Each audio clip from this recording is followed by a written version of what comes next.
Are your 3 favorite strongmen in history? Also, congrats for the 10,000 subscriptions. So this is hard. If we look, like, what do you say by history? Like, I have personal friends that are my favorite strongman. And what I like to do is I like to go back and I like to look at it a little bit more objectively and on how, like, who inspired me as I was starting and who I think really revolutionized different parts of the sport. And going by that, my 3 favorite would be Yoko Ahola, Derek Poundstone, and Zydrunas Savickas. Savickas, because I just believe he's the strongest man that ever lived, and he really brought, he's the, in my opinion, he's the first person who, like, had that elite, could be as strong as anyone in the world statically into strongman, but was still good enough at traditional strongman events. And he really changed everything. He made it a lot heavier because of that, and he's why we got the athletes after him that were also statically strong and adequate and good at moving events.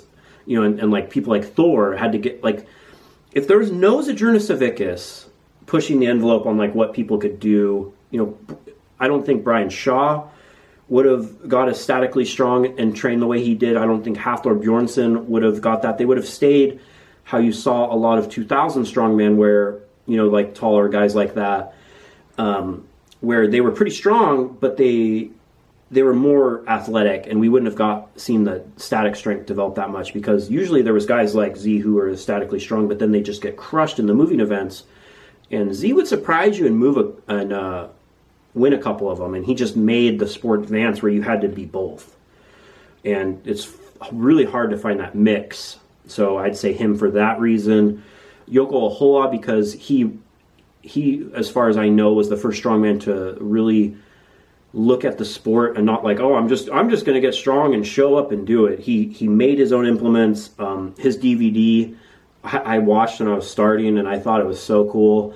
You know, he was a smaller guy. I think the smallest guy to ever win World's Strongest Man, but he still had a great deadlift, and he treated like how to get better on the events. He trained them more, and that revolutionized the sport. He's like, oh, to get better at farmers walks, I'm going to train more farmers walks. Wow. I know it sounds novel today, but it is what it is, right? Like, it's, you know, it seems, you know, looking back, it seems obvious, but at the time, I don't think it was. And Derek Poundstone, just because he was huge in the sport when I was first getting into it.